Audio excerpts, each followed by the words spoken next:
Nicholas up there on the side there, so people will remember it. I don't think people forget Nicola any minute soon. We keep this up in remembrance of Nicola. Could well be that we're begging for her to come back shortly. Exactly. Well, but I'm staying out of it. I'm just absolutely, I'm sickened off by what I've seen on Facebook and all the rest of it. Hi guys, hi George, hi Chris. Hi Dale. Yeah, just getting Facebook up. Unbelievable. It's just, it's like we're voting in a new manager, right? Let's just get that done. And none of the blooming horrible things that people are saying about these politicians. We don't need it, No. Let's talk about the record in office. I see the BBC try to slag Hume's office because his record as Justice Secretary and his record as Health Secretary. As far as I can see, he was exemplary at both. He's done fine, the boy. So. I know this crap about Kate's beliefs. I'm sorry, David, even I'm turned off with that. I mean, the only thing I was pointing out was that it's not me that's going to ever go at Kate for that. It's going to be the newspapers. Aye, any moral policies that come up, they're going to question whether it's to do with faith or whether it's because of a SNP manifesto pledges, and that's the important thing. That our faith doesn't actually interfere with public policy. Yeah, the last Ash, I don't really know much about, but I keep on seeing that she's been seen walking with the guy out of Commonweal. And she's been seen walking with ALBA members. So have I actually talked to them. I want your friends, David. Mental. Absolutely. I keep mentioning the George Square, Freedom Square, we should be calling it now. There's a stall up. And I walked by and I said, any discount for SNP members? And they all laughed, that's the way it should be. Before we crack on with today's subjects, the second subject being extremely interesting.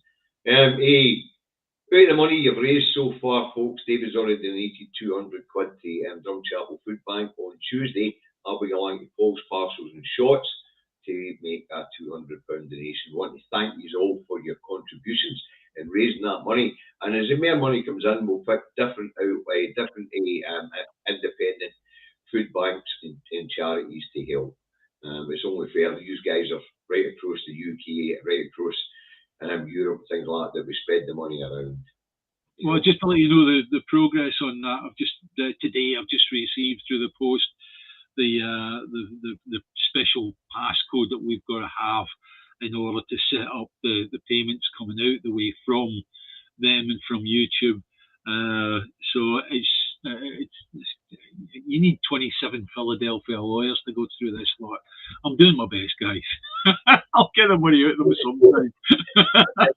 There is a point I want to make on it, but now listen, out of the revenues that you guys raised there, David and I will only get paid 70% here. So yes, this is a point that's been pointed out to me, and I went, oh right, because I thought everything that came in went back out again. No, it isn't. YouTube take 30% of that, right? What we may do at some time in the future is we may find a way of setting up so that it comes directly in and goes directly out, and that would be better. But at the moment, we'll run with what we've got, if that's okay with you guys. Now, what I was going to say, thanks, Eddie. What I was going to say is this time David and I have made up that 30%, but that's not sustainable. Yeah. So, the new one will give you the figures minus we'll give you the figures minus their 30%. Okay. Yeah. Because it's not sustainable for David and I to keep topping up their fees. It's no. So anyway, let's move on to today's subjects, David, and they're crackers, I have to say. The first one, of course, is the Tory party civil war and the attempt to solve the Northern Ireland Protocol deadlock. Don't talk about the war. Don't talk about the war. Don't mention the war. Folks, if you haven't been following this, let's lay out the lunacy of this. right? 2019, Boris Johnson signs a deal including the NI protocols. They haven't worked, they've been trying to tweak at them, Rishi Sunak comes along after the idiot Truss was beaten by lettuce, and he manages to negotiate something that's suitable for both sides, so he's bringing it back. He intends to implement the NI protocols. Boris Johnson steps up and says, "You're not implementing the deal that I brokered." It's not funny. I'm laughing here, but it's not funny. It really isn't, you know. So Boris is a blockey. His own deal being implemented. Talk about lunacy. But then we've got the ERG, the absolute, the tangible, a knuckle-dragging venture capitalist that care for nothing and nobody and nothing. Yeah. They want a hard Brexit. And now they're advocating for a border on the island of Ireland, breaching the Good Friday Agreement and another international treaty. You know, so if you don't quite get the lunacy of this, a blockchain implementing Boris Johnson's deal that was brokered in 2019 is Boris Johnson. Yeah. And the ERG. But we know the ERG were for a hard Brexit, couldn't split, border on the island of Ireland, keep the DUP happy, to hell with the other side of the community in Northern Ireland, and welcome back to Troubles. They're all arms makers, which all these bloody Tories are shareholders of, make money out of conflict. Yeah. Oh, absolutely. I'm going to set fire to next, David.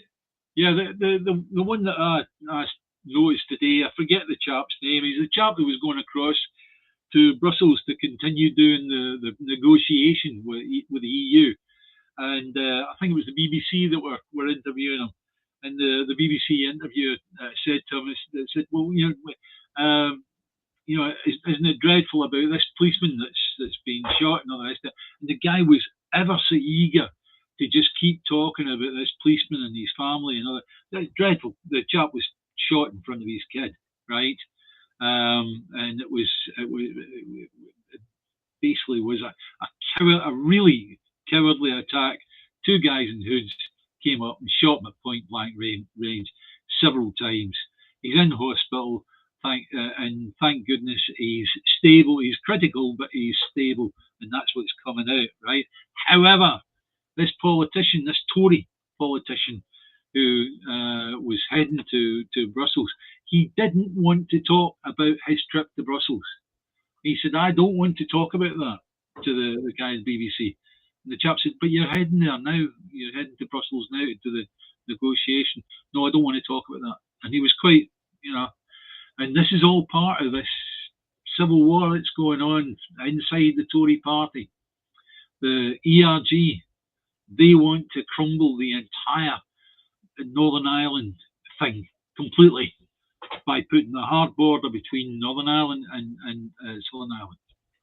Aye, they want to protect the integrity of their union, apparently, with their sovereignty. Look where their sovereignty's got us. I can't think of anything in the last 13 years the Tories haven't broke. Yeah, I know. Gas storage units. Yes, that's right. The power infrastructure. The education infrastructure down that road, we'll get to that. Yeah. The NHS down that road. Yeah. Oh, the civil services in disarray and underpaid. Yeah. And now they want to fuck up the Good Friday Agreement and next in their eyesides, by the way, folks, you better get this clean in your heads, is the European Convention on Human Rights. Yes. And they all think Churchill was their great leader. Well, guess who championed the European Convention on Human Rights? Yes.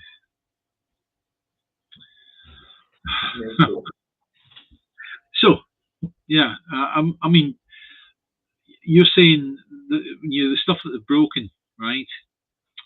And they've broken it in the name of making money. Aye, they make money. Yeah, because they know how to break a thing and make money from it being broken. That's what disaster capitalist is. Yeah, that's right. And that's exactly what they're doing. They've broken everything. I mean, you heard me writing this after the other night there. There is no economic security. There is no defence of the UK. There's no UK estate security, if you like. Yeah. Remember these buggered. You know, there's no food security. Yeah. There's no job security. They've wrecked bloody job market as well. Yeah. We now have something called the gig economy, where people are having to bid to take on jobs for next to bugger all. Soon they'll be asking us to pay to go to work. Yeah. Absolute nuts. And we know what's coming next after they've wrecked Northern Ireland. They're coming to wreck what's left on the mainland.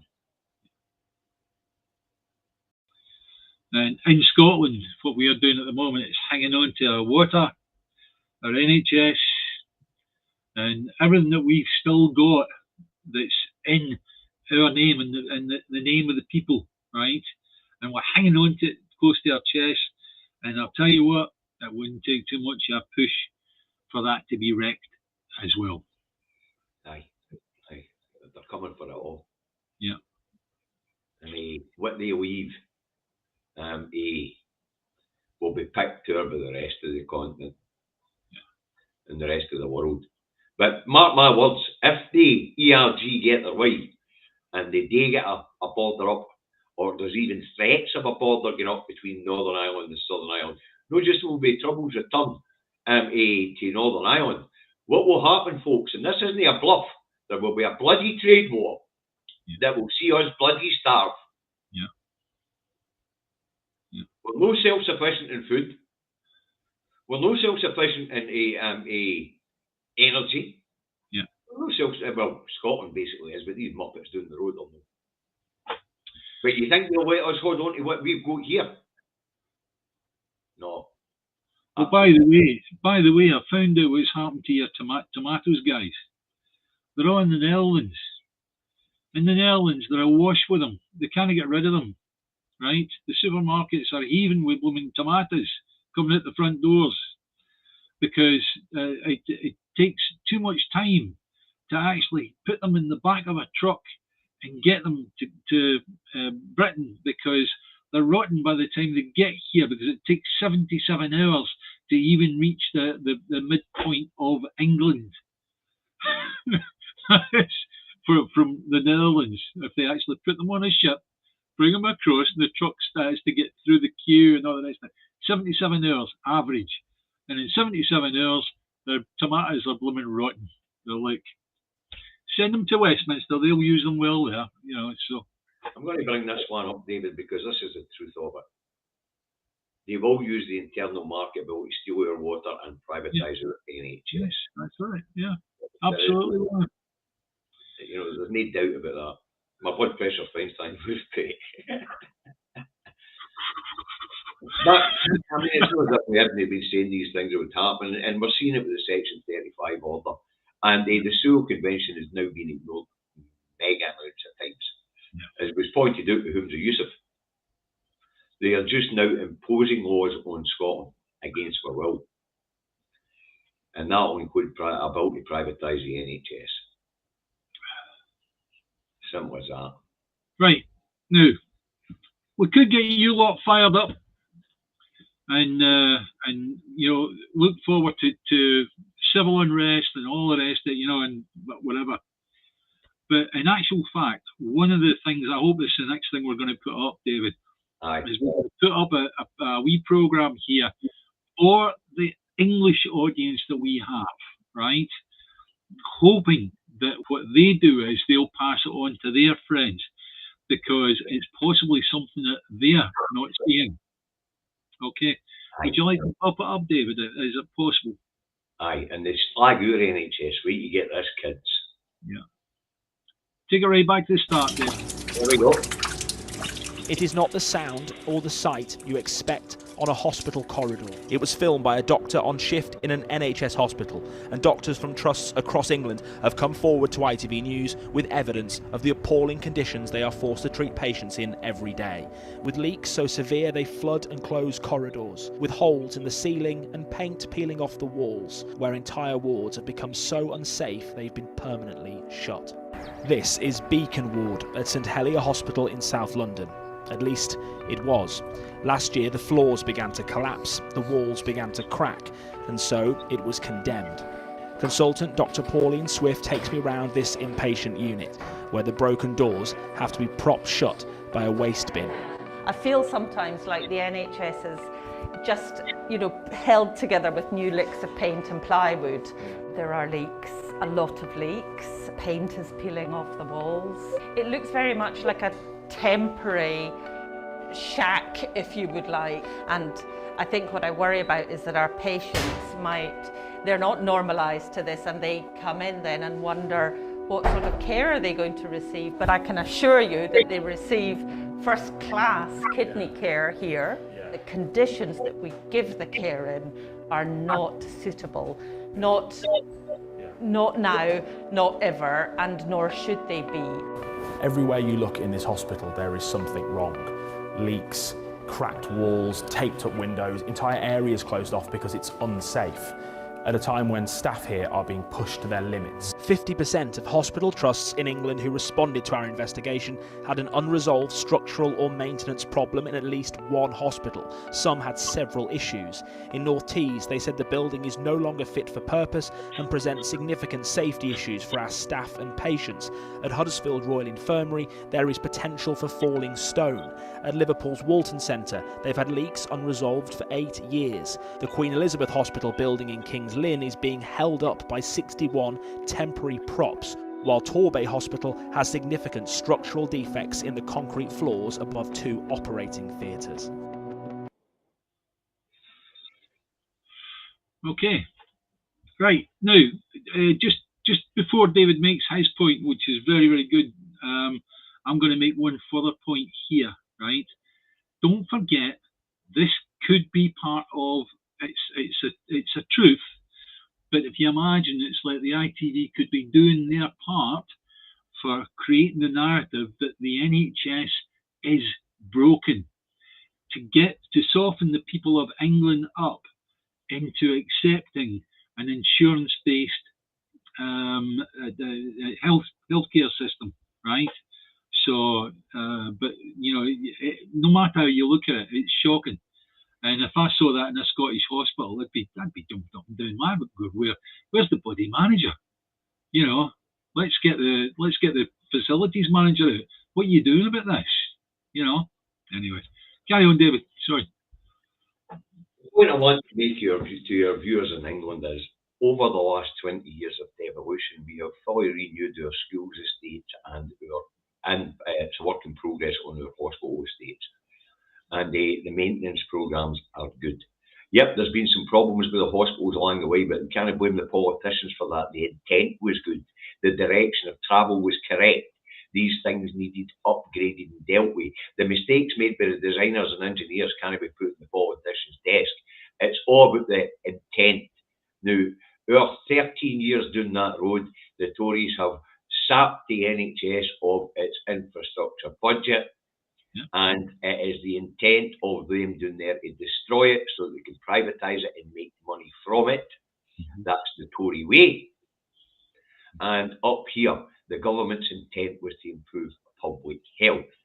So we upgraded the schools. We feed primary 1 to 5s so that they've got a healthy start in the day. We have upgraded the hospital estate, and it's an ongoing programme. With improvements being made at the Aberdeen Royal Infirmary and at Regmore. So it's the intent, folks, that you in England need to get your head wrapped around. In England, the Tories are intent and set fire to everything, including your civil liberties, your rights and your health. And they, up here in Scotland, we are travelling in a totally different direction. Chris Whitty, your Chief Medical Officer yesterday in a Commons Select Committee, was praising the Scottish NHS and the Scottish Government for its health initiatives. Mm-hmm. And believe it or not, he said that the English NHS should be looking to Scotland. But what he really meant was the English Government should be looking to Scotland to change its tack and head along the lines, because Whitty knows what they're doing. Yeah. But the English people are not being that well informed. So what they have to get into their head is that we have updated our whole schools estate on a fixed budget which has to be balanced legally. Yeah. And no, so let's say it is fairly distributed across the UK, and we get 11% of the UK's income. No, we don't, David. You know, we don't get 11%. We got that on the Goshen system. Now we're on the Barnett system, Barnett formula. We no longer get anywhere near 11%. I get that, but let's say it was a fair distribution model. Yeah. And that would mean that between Scotland, Northern Ireland and Wales, we would be taking about 16% of the UK's budget. Yeah. Right? That means the other 84% is being spent in England. Well, it's no. Because if we can update our schools and hospital estate on a fixed budget which must be balanced legally, surely a government that can actually print money should have been able to maintain their schools and hospital estates. But they haven't deliberately. Why? Because the school system is being privatised, as we know, through these quangos down that road. Yeah. And we also know that they intend to privatise the NHS. And the way to do that is to run them down, make them dilapidated. And then, like David said, somebody will come along and say, we can fix this, but you're going to need a big influx of cash. We're moving to an insurance-based health system. Folks, just to clear things up, we already have an insurance-based health system. It's called National Insurance. We all pay it. Whether you're in Scotland, England, Wales or Northern Ireland, we all pay it on the PAYE system. Yeah. So we have an insurance-based health service at the moment. You're being conned down there in England. You're being conned, and you're going to have the last of the crown jewels stolen from under you, and because of the internal market bill, we are going to be forced to do the same thing. The most important thing that you the most important thing to get your head around is that the Tories do not want anything given for free or free at the point of use. What they want is they want absolutely everything in your life paid for by an insurance policy, or you pay directly, right? And that, if you like, is the tenet that they've got, and it benefits them because if they go in and they buy shares in the companies that are providing the services, then they get it for free and you don't. 110 viewers on YouTube. Thanks very much, guys, for tuning in. Could you hit the like button? It helps the channel. And I can tell you there are 68 people watching us on Facebook at this point in time. If you're on Facebook, don't share the video yet. Give me a chance to make it public at the end of the video. Right, so for the people in England, a quick recap. We managed to update our schools estate and our hospital estate on a fixed budget which must be legally balanced. This year it was 42 billion. Yeah. Right? Now, if we can do that on, let's say, 11% of the UK income, it's no, we're getting less than that, but that's beside the point, then you can do it with 84% of the UK's income at the disposal of your treasury. And you also have a law which was introduced in 1877, which means that if the government tells the Bank of England to create money, they create money. Simple as that. So England, wake up. That video was for the benefit of viewers in England. And any viewers in England who are watching, who want to see the difference for themselves, go along to the local hospital and then just pop over the border and nip into the Borders General Hospital, brand new bloody hospital. Great facility. Yeah. Great facility. We do have dilapidated, we do have hospital buildings with problems, but we're addressing them. Here in North Lanarkshire, they're building a new Monklands because the Monklands got quite old, and now they're building it on the site of the old Monklands. In fact, the old Monklands is still operational while they go about replacing it unit by unit. Yeah. And we're updating Raigmore, we're updating Aberdeen, and we've got an ongoing programme of maintaining the buildings. Right. Also, there's another thing that we have to point out is that the building programme for schools and for hospitals went ahead when it was still a Labour administration. And the Labour could claim, oh, we built a lot in our time. However, they used PFI or PPP or whatever it was called that week, right? Where it was a public-private partnership. And what's actually happened is that the interest payments that Scotland's having to make on that the accounts have now been sold on worldwide. So we're paying into the rest of the world for schools and hospitals that were built at that time. However, the SNP administration, when they came in, the schools and the hospitals and the work in the hospitals was all done from the Barnett formula, the amount of tax that we get back from the Treasury, and it was used properly to leverage extra money to allow us to do the work. So therefore, there was no PPP, there was no public-private finance initiative. Labour should be hounded for that, really hounded for that. So I would like to see if there's a hustings, maybe get one of their buffoons to bloom and answer that as we reach into a general election situation with Labour. Well, the private finance initiative was an absolute rip-off. I mean, some of the schools that were built and some of the hospitals that were built under the Labour Party, we are going to be paying for them for 30 or 40 years, and we're going to be paying billions over the odds because, as David said, they were built with private finance and they've been sold in the international market, and you know the contracts are which the Scottish Government under Labour agreed to pay for these things was 30 years. Yeah. And the SNP have been untangling that with something called the Public-Private Finance Initiative, where it's tightly regulated on what they can actually make out of the investment that they put into building public buildings, which is very important.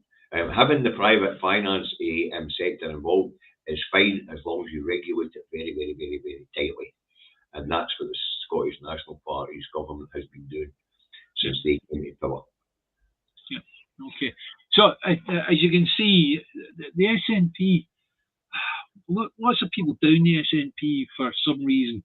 But I look at it, I look at the history of the SNP, certainly since they took over in 2007, and it's been a good story. It really, really has. It has.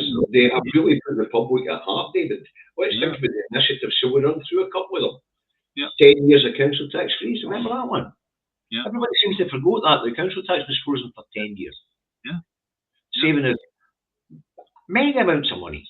Putting money back in our pockets. Yeah. And then, of course, we did away with road tolls and bridge tolls. Do you know something? I was talking about that the other day there. I remember the having to stop and you pay for coming back across from Paisley or whatever, back across to Clydebank. And it was dreadful. It really, really was. And it's like what they did by getting rid of these tolls, they freed up the economy. All of a sudden, people were going, hang on, I can work in Paisley. I live in Clydebank. I can work in Paisley if I get myself a wee motor or a wee motorbike or whatever, right? I can get across there. You know, and it's like, it did free up the economy. But the policy, David, the point of the policy was it was there to keep money in consumers' pockets. Yes. We'd already paid tolls long enough to pay for infrastructure 3 times over. The idea was that the bridge would be paid for over 30 years. That's right. And that was what we were told, right? But it was way over 30 years and we were still paying. That's right. So, and let's look at some of the other initiatives, like the anti-knife crime initiative. That was absolutely fantastic. Yeah. It made knife crime a public health issue, which allowed it to be handled differently. Which we should be doing with drugs. Yes, and of course there's been other public health initiatives like stopping smoking. Yeah. You know, and then of course there was the mitigation of the bedroom tax, the introduction of the baby box. When you think about it, the SNP government, over its 14 years, has really concentrated on public health and improving the quality of life of the public here in Scotland. Yeah. It has been a caring government. Free sanitary came to the Scottish government, free sanitary products, But as we know, that was a Labour initiative, but it was a good initiative, so it was sponsored. You know, so when you think about the public health policies that have been put in place, and the efforts to actually raise children out of poverty, to ensure that our children get the best start in life and things like that, that's been central to how the SNP have governed. They've governed for the well-being of Scotland, and now we find that you know, the people in England are they looking up here to find out what's going on so that they can demand the same for themselves, because their media, which is corrupt as hell, doesn't allow them to know what we've done here in Scotland. They tell them that Scotland's a wreck, a mess. The hospital's falling to bits up here, kids. Our school estate is almost brand new. And the ones that aren't brand new are well maintained. We aren't privatising our school estates. We aren't privatising our hospital estates. That's you guys that are allowing that to be done by your government. Your government went in a different direction. They decided that public health and the well-being of the people is more important. And that's where we have all these publicly directed policies and to improve public health, to improve education.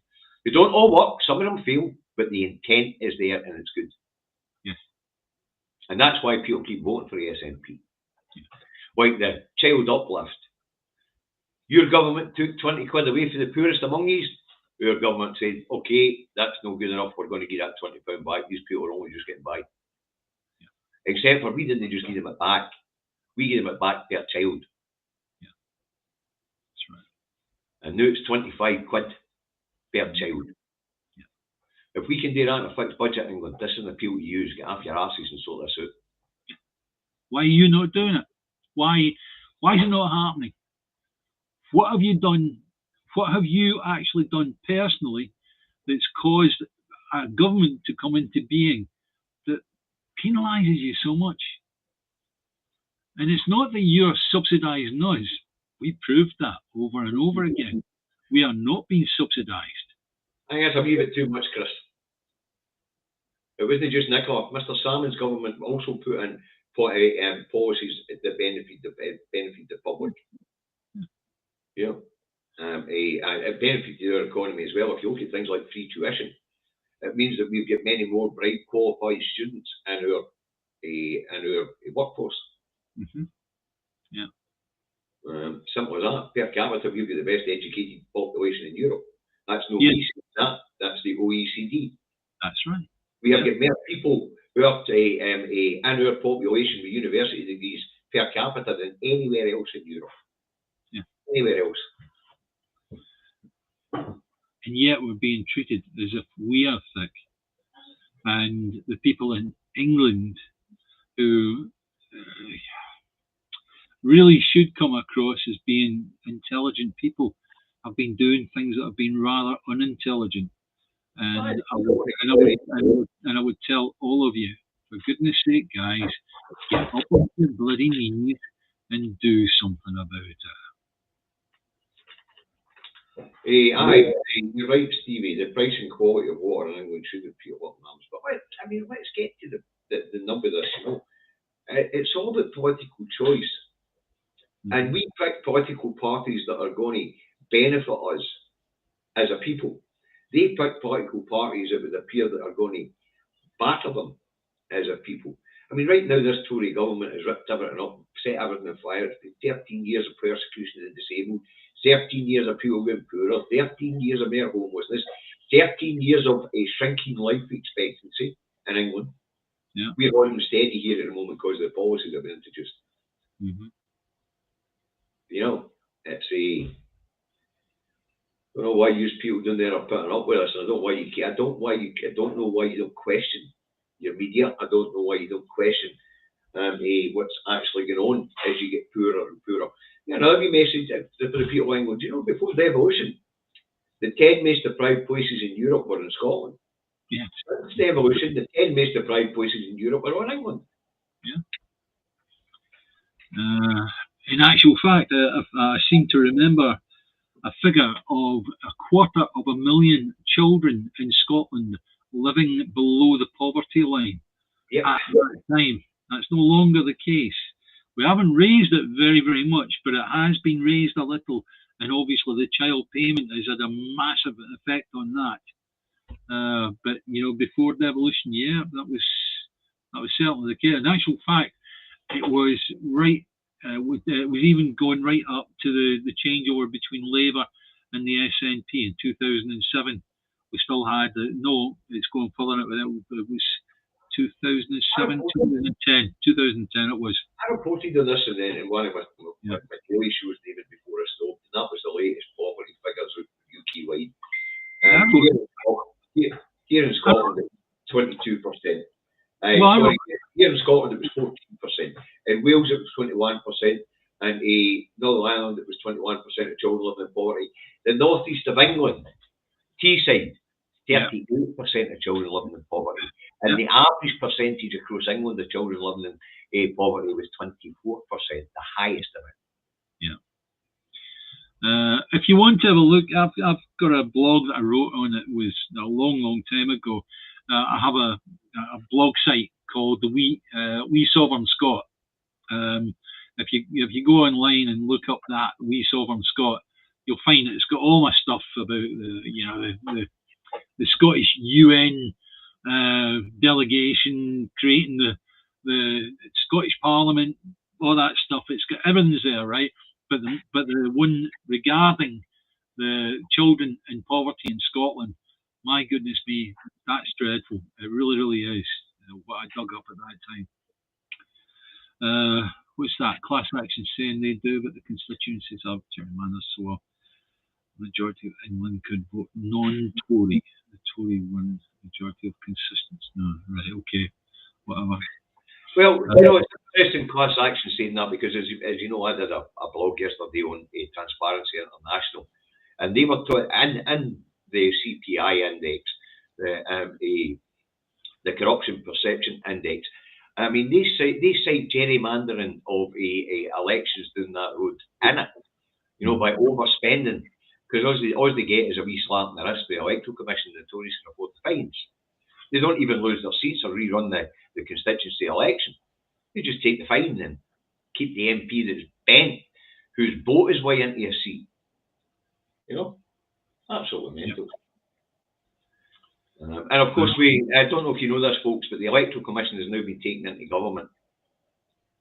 So there is no real teeth to the Electoral Commission, and it can't stop gerrymandering of the vote and things like that. You think about it, there's a local council elections coming up down that road shortly in May, and they're saying 2 million people will be deprived of the right to vote because the ID card scheme's not running yet. I'm going to send away and get Sarah a provisional licence. She's no intention of ever driving, but she needs it to vote in a UK election. In actual fact, that's a damn good idea. It's a provisional licence for everybody. Makes an awful lot of sense. It really does.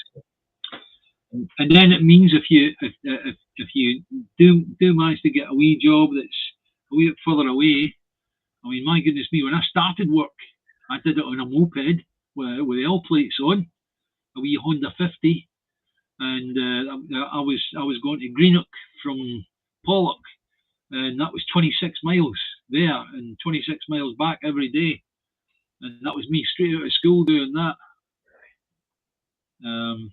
But anyway,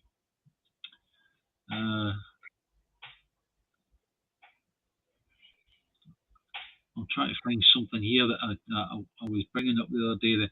Oh yeah, something you were talking about the other day there, David. I wonder if you would care to expand on it. It was the one where you were talking about the food shortages, right? Oh, you want to talk about but you also mentioned drug shortages, like medication as being short supply. We did hear an inkling about this a few months back.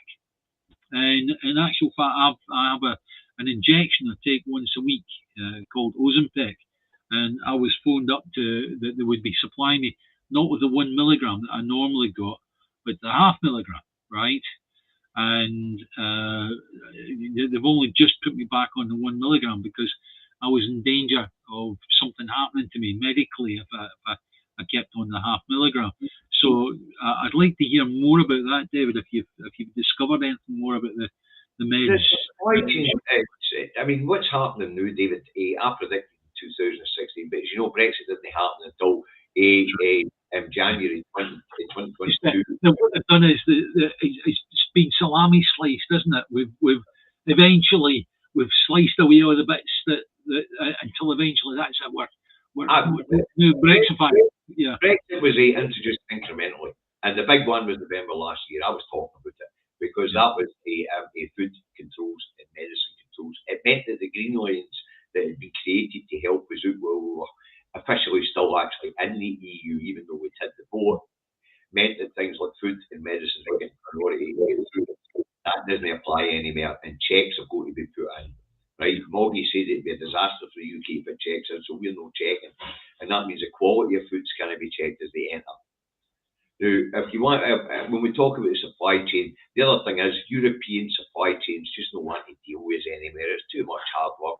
So that means that the supermarkets are having a hard time getting growers in Spain and in Portugal and in Belgium and in the Netherlands to actually want to sell them stuff. And if they are selling them stuff, it's a massive price increase on it to cover the cost. Yeah. And then, of course, you can't guarantee it's going to get there fresh. And they wouldn't want their crops rotting in the back of lorries when it can feed people in the rest of Europe. So, obviously, inflation is not as high in the rest of Europe, and it'll come down quite better. It'll come down better in the rest of Europe because the cost of living will come down. As all this stuff that should have made its way to the UK will now be hitting the supermarket shelves in Europe. In fact, interesting, I've seen a video today about a guy who's been in Ukraine since the war started a year ago today. Well, let's see the latest increment of the war, because it started in 2014 with the annexing of Crimea. Yeah. David, you've frozen. I know, it's a Restream have just popped up to say that it was a problem. It's back to full strength again. I don't know what I saw, but you know, I live in a rural area. Yeah. So, as I say, I was watching this video of a boy in Ukraine this morning, and he was showing us that there was no shortage of fresh fruit and vegetables in Ukraine.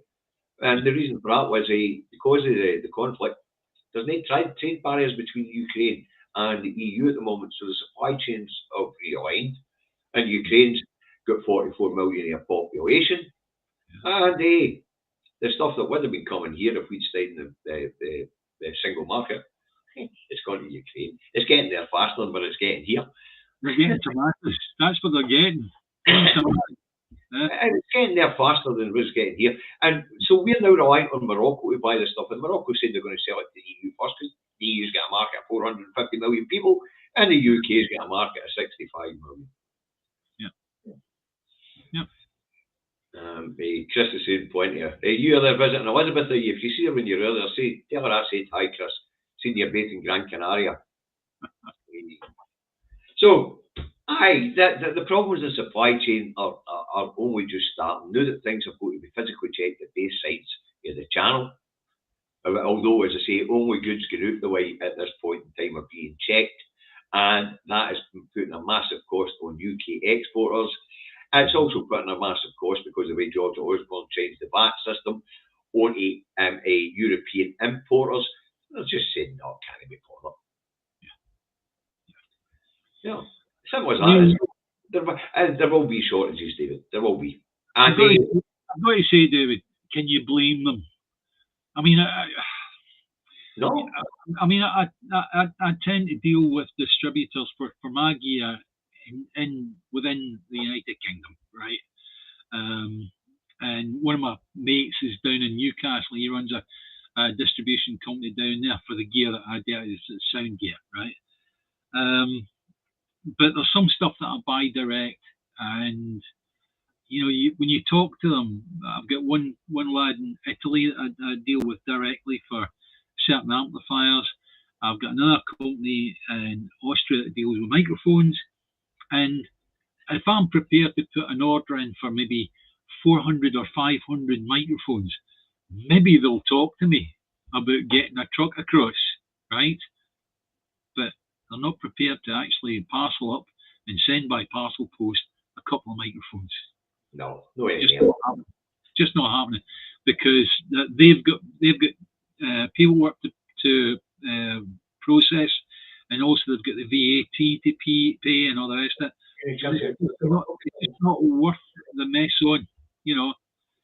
So consequently, people like me lose out. And I need to still buy the microphones, but it means generally then I need to go maybe Sennheiser or whatever, and the prices are astronomical, you know.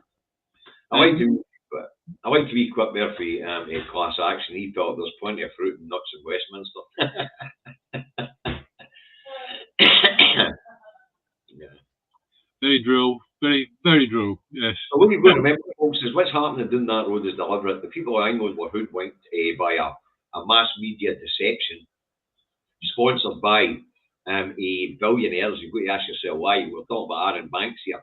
Biggest political donation ever in the UK, 8 million quid to the Leave campaign. Yes. You know, you've got to ask yourself why. Yeah. You know. So what's happening down there is by design, and it's having an effect on the rest of us, an absolutely horrific effect on the rest of us. As has been pointed out, you know, it's not just the wrecking of the economy, it's the amount of people that have died through this period of austerity as well, and we're just going into austerity on stilts. Call them what they are. Call them exactly what they are. Propaganda victims. Yes, that is exactly what they are. And there is no excuse for it, folks, because under the 1877 law, when the government wants money, they can create it, and they can tell the Bank of England to create it, and the Bank of England has to create it. Simple as that. Which they have been doing, and that's why your public debt is going sky high. Unfortunately, the money that they've been creating has mainly went into the private hands. If we look at the COVID pandemic fund put in place for the Bank of England, 500 billion quid given out, more or less, to private companies, never to be seen again. Yep. In 2011, I think it was, when we had all of the quantitative easing taking place, 50 billion was produced by the Bank of England on a single keystroke on an electronic keyboard, right? Yep. The following day, Mervyn King, who was the chair of the Bank of England, governor of the Bank of England, was asked, where did that 50 billion go? He hadn't a clue. And later on, he came back and he said, I think it all went offshore. That's right. So, guys, you've been sold a pup. It's now time to do something about it. I'm talking here to the people of England. You know, we've been sold a pup in Scotland, but we know we're being sold a pup. You lot now need to start realising how much of a pup you've been sold. You've been led down the garden path, to use one of your phrases. Aye. You see, this programme, folks, you know, the second half has been dedicated to trying to wake the people of England up. It really is. That's because we've got a big audience in London. Yeah. A really big audience in London. Yeah. So that's the reason for this particular programme. We've spoken about the difference in social contract here in Scotland and what we have. That was funny enough. That's what one of the things that Chris Whitty said to this Health Select Committee yesterday in the Commons, that the Scottish people have got the best social contract on these islands. Yes. With their government. And it's all been done in the budget, whereas Westminster has access to the whole treasury, it has access to a money printing press, and news people are living in abject poverty with your infrastructure, hospital infrastructure, school infrastructure falling to bits because they've been privatised under your nose. Yeah. You know? It is a crying shame. And, you know, I assure you that, okay, under new management, we will become an independent country. And we know for a fact we're going to end up with a basket case next door unless you guys get your act in gear. I'd prefer you get your act in gear, and if we had to help you, fine. I've no problem with that. But you've got to do some of the work yourselves.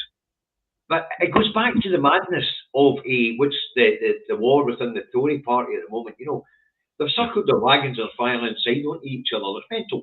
But it's the same with the English people. They keep voting against their own interests for some stupid idea that they'll make some sort of personal gain in a small tax cut. Yeah. Yep. The mentality up here is totally different. We're quite happy to pay a bit extra in tax as long as the public services function properly. Right. Yeah. You know, and it's interesting how we managed to have a 10-year council tax freeze and maintain public services. Mm-hmm. It's only when our budget started getting cut off had to take that freeze off.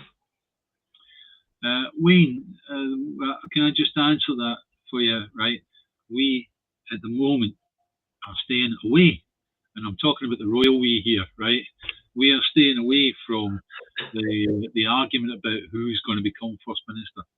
I will consider who's in the field, and I will place my vote. But whoever wins. Let's read Wayne's previous a comment, and that was, where are we? It's interesting how you spend all your time talking about how bad England is, but won't discuss how bad it would be here if we went independent. What are you talking about? Can't be any worse than the idiots next door. But you keep voting Tory, Wayne, because you seem like the type of guy that's a sadomasochist who would vote against his own interests. Wow. Oof. Just shut him up for a bit, all right? Because apart from those, he's not helping. He's not helping the debate or the discourse, right? He is helping the debate because I get to point out the stupidity of what he's saying. That's the thing that England is fell for. Yeah. That idea that for some reason we wouldn't be able to govern ourselves without them governing for us. An asset-rich country, a highly educated population, and they're trying to tell us this place would be a dump in a third world country. Wake up, idiot! It's already a dump in a third world country thanks to administration. It's 456 miles from here. You're now actually pumping sewage into your blooming rivers. Talk about shitting in your own nest. Come on. You know, right. I mean, imagine, this is the problem with the people of England. They're in self-denial. Because that's where Wayne's from, apparently. It's Wayne, who could govern any worse than you people?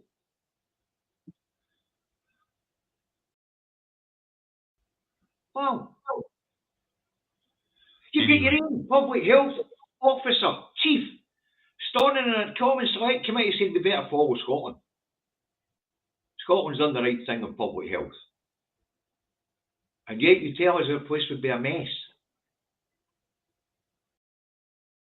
Wow. We made this programme to wake you up to the fact that you don't have cheap council tax the way we have. That you don't have free transport for your 22-year-olds to and 12 to 22-year-olds and your 60-year-olds and over. You get a bus pass at 66 if you're lucky, if you make it that far.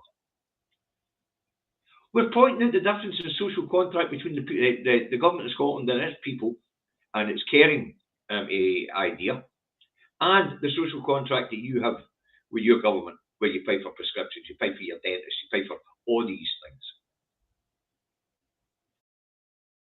You know,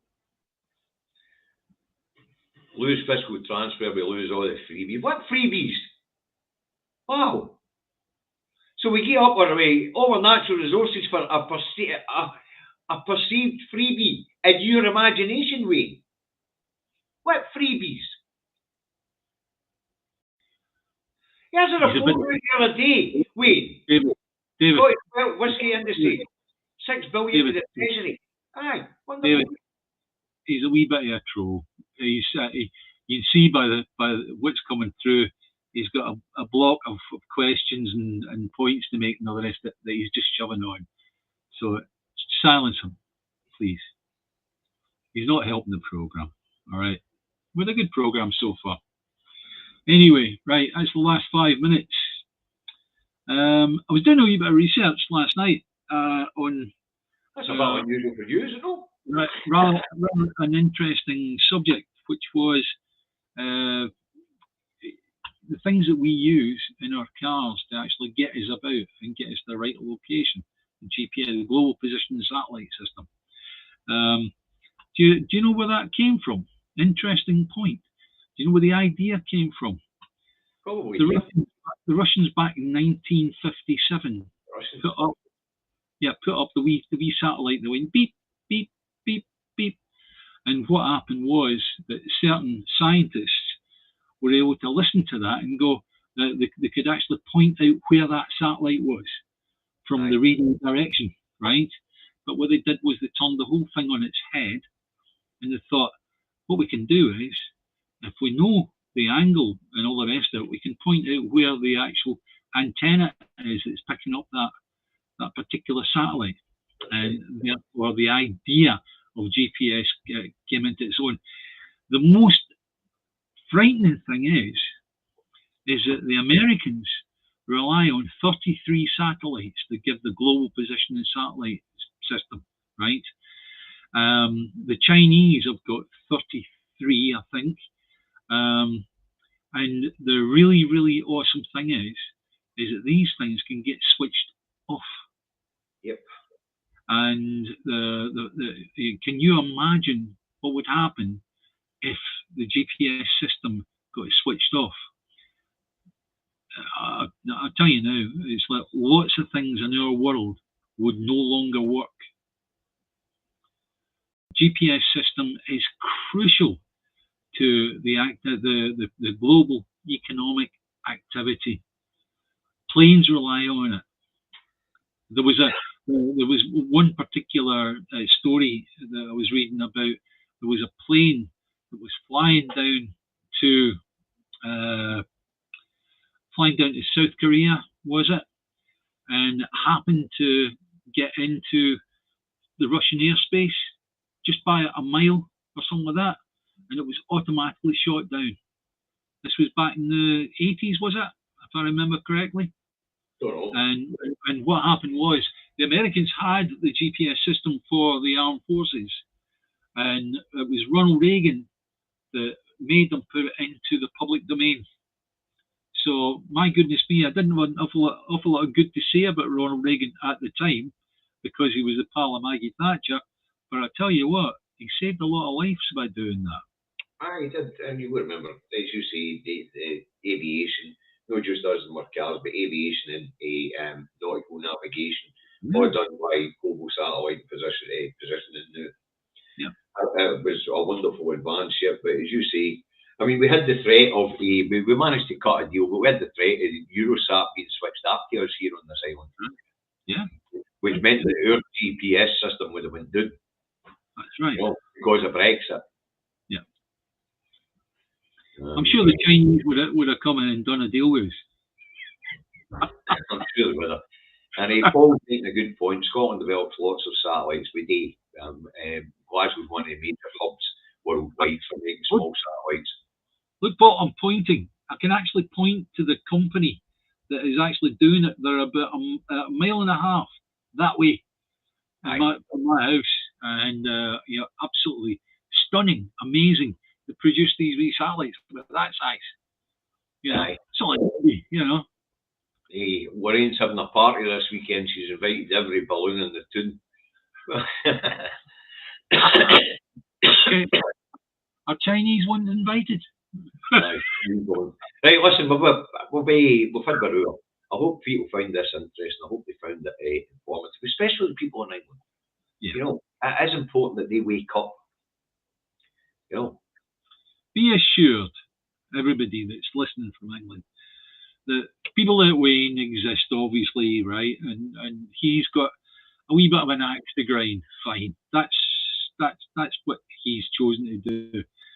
But what we pointed out to you today is it's not us pointing it out; it's your own people that are pointing this out. And what you need to do is now waking up and do something about it. Because see, if you don't, you are going to end up being the basket case next door to us. And that goes back to what I said in an earlier video today, folks. Politicians won't get us independence. Only we will win it ourselves. And as well as putting pressure on our politicians to stick to the manifesto pledges that have been given them over X number of years. We have to show that we want it. The polls will always tell lies. The only way to show it is to get out in the streets and mass demonstrate, and civil disobedience, like no find your TV licence so you don't pay for propaganda being pumped into your house. Now, if you're watching this on YouTube, please hit the like button. And if you're watching on Facebook, give us a couple of minutes to turn it to public before you share it, if you intend to share it. But please do share this over your social media, please. And if you haven't already, please subscribe. Yep. Yeah. We still need many more subscriptions, because it helps the channel as we get to each level, 1,000 people, 2,000 people, 3,000, 5,000, whatever. It's like we get particular help, not monetary help, but we get help in terms of what the channel can do and all the rest of it from YouTube. So please subscribe. Right, thanks. So that just leaves one thing left to say, Davey. Bye, Davey. Bye, guys. Bye, Davey.